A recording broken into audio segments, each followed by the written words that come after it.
qui, malgré les difficultés, sont parvenus à des résultats fort appréciables. Ces résultats se traduisent par un taux d'exécution physique des produits de 88,38% en hausse par rapport à celui de 2023, qui était de 84,12%, et un taux d'exécution financière globale de 89,17%.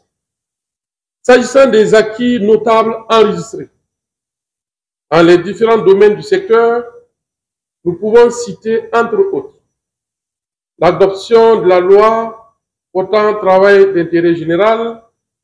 l'adoption des lois portant réforme dans le secteur de la justice, la réinstallation à les sièges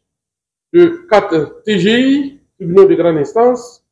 le jugement de plus de 107 dossiers impliquant 169 présumés terroristes, dont 3 mineurs par le pôle antiterroriste, le jugement de 132 dossiers en matière de crimes économiques et financiers,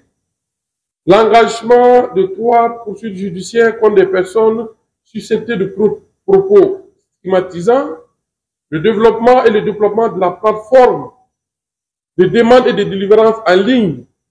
du certificat de nationalité après celle de e-casier judiciaire, l'ouverture de la maison d'arrêt et de correction de Pau, la formation de 1527 FDS, de 1255 chefs de groupe de VDP et plus de 15 000 VDP en droits humains et en droit international humanitaire,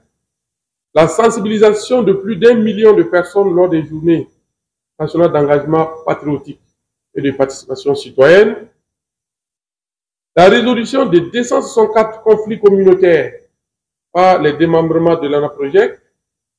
le placement de 45 240 volontaires sur les chantiers de développement, le traitement de 6 836 dossiers de conflits de travail. Distingués invités, mesdames et messieurs, malgré ces résultats engagés grâce à la conjugaison des efforts, de nombreuses insuffisances subsistent et font naître de nouveaux défis qui doivent être relevés dans le secteur. Aussi, pour la période 2026-2030, la contribution du secteur à la formulation de la nouvelle politique de développement doit-elle déterminer précisément les défis réels du secteur et identifier les actions les plus stratégiques dont la mise en œuvre permettra de jouer pleinement son rôle et de répondre efficacement aux aspirations des populations.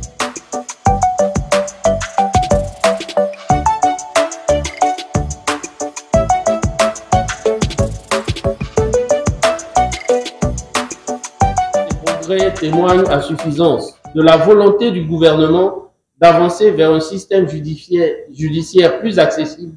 et plus efficace. Il montre également l'impact positif d'un travail collectif et soutenu, ainsi qu'une bonne collaboration entre les différents acteurs du secteur. Tout en saluant ces avancées observées, il importe de ne pas occulter les défis qui subsistent. En effet, au-delà des progrès réalisés, il reste encore du chemin à parcourir pour garantir à tous les citoyens un accès équitable à la justice et une meilleure protection de leurs droits. Ces défis sont certes nombreux, mais ils ne sont pas insurmontables. Ils nécessitent un engagement renouvelé, des actions concertées pour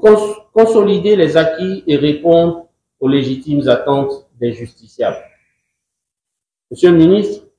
c'est donc dans cette volonté commune et résolue de se concerter afin de mieux intervenir ensemble que les PTF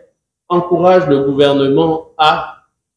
poursuivre les efforts d'amélioration de la gestion du système pénitentiaire en garantissant notamment un accès adéquat aux soins de santé pour les détenus et en continuant à améliorer les infrastructures afin qu'elles répondent aux standards internationaux et respectent les droits humains. Elle vous encourage également à accélérer la mise en place d'un programme de déradicalisation pour les prisonniers, initiative essentielle pour renforcer la réinsertion sociale et la prévention de l'extrémisme violent. Toujours dans la même dynamique, la nécessité d'améliorer la collecte et l'exploitation des données sur la participation des autorités traditionnelles et coutumières, ainsi que des autorités religieuses dans la prévention et la gestion des conflits locaux. Il faudra aussi essayer de prioriser la résolution des conflits fonciers qui demeurent parmi les plus récurrents et qui constituent une source majeure de tensions sociales. Il faudra aussi essayer d'assurer un suivi rigoureux des comptes jugés par la Cour des comptes alors qu'aucun n'a été traité en 2024.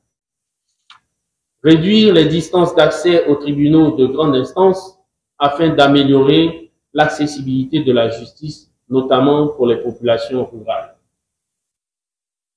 Enfin et avant tout, adapter davantage le système judiciaire aux réalités socio-culturelles et travailler à garantir une indemnisation juste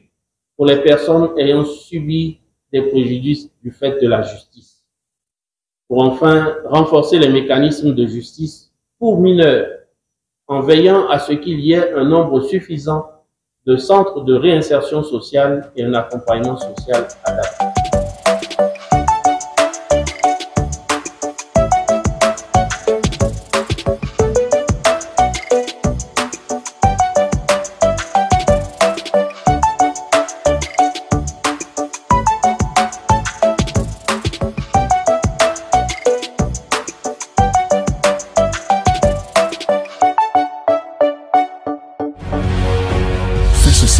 Une autre facette de l'information au Burkina Faso.